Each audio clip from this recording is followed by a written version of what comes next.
সাহাবী নাম ছিল হযরতে তালহা রাদিয়াল্লাহু তাআলা আনহু।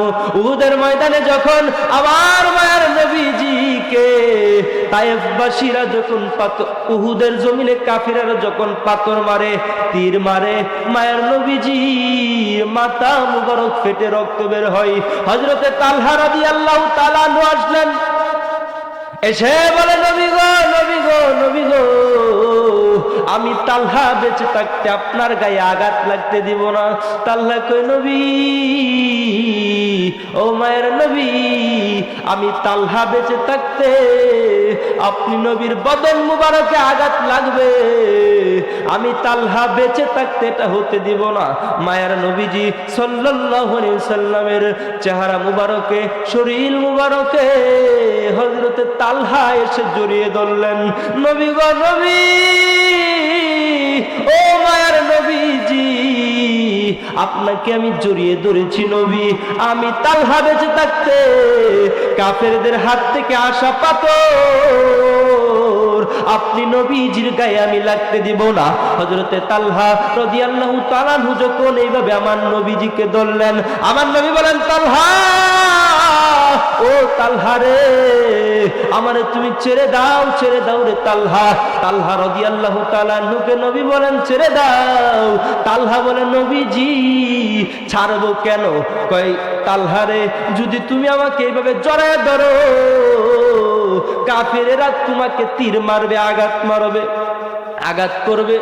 বন্ধু, মায়ার নবীজি এই কথা বলতে দেরি রে, এই কথা বলার সঙ্গে সঙ্গে হযরতে তালহা রাদিয়াল্লাহু তাআলা আনহুর পিছন দিক দিয়ে সিনা বরাবর একটা বিষাক্ত তীর ঢুকে গেছে।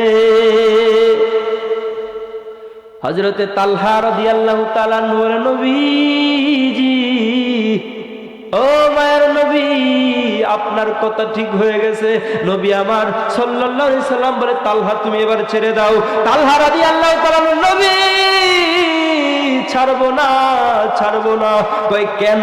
কই, মায়ের নবী, আপনারে ছাড়বো না। নবী কই, কেন?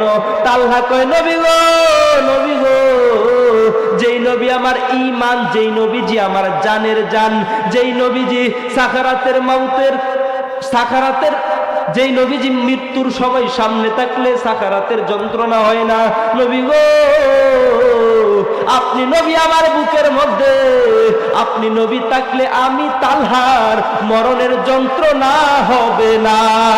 সুবহানাল্লাহ।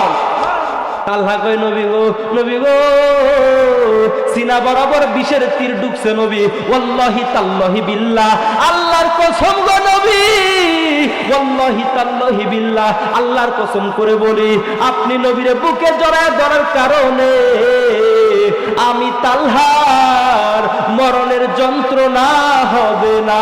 সুবহানাল্লাহ বলেন। কি ঈমান! আমার নবীজিকে জড়ায় দইরা হযরতে তালহা রাদিয়াল্লাহু তাআলা নবীজির বুকে জড়ায় ধরা অবস্থায় শহীদ হয়ে গেলেন। সুবহানাল্লাহ বলবেন না? তাহলে ওই নবীজির জন্য আমরা জীবন দিতে রাজি আছি না নাই? আমরা সকলে জীবন দিতে রাজি আছি, কিন্তু মাহফিলে আসতে রাজি না। প্রিয় ভাইরা আমার, যারাই আল্লাহর হাবিবকে ভালোবাসেন, আমি অনুরোধ করব, দেরি না করে চলে আসেন। আল্লাহর হাবিব সাল্লাল্লাহু আলাইহি ওয়াসাল্লাম এর মহব্বতের পথে আল্লাহ যেন আমাদেরকে কবুল করে, পড়েন আমিন। প্রিয় ভাইরা আমার, দেখা হবে ইন দ্য আদার্স মাহফিল ইনশাআল্লাহ, ইফ আল্লাহ ওয়ান্টস, যদি আল্লাহ চায় দেখা হবে অন্য কোথাও।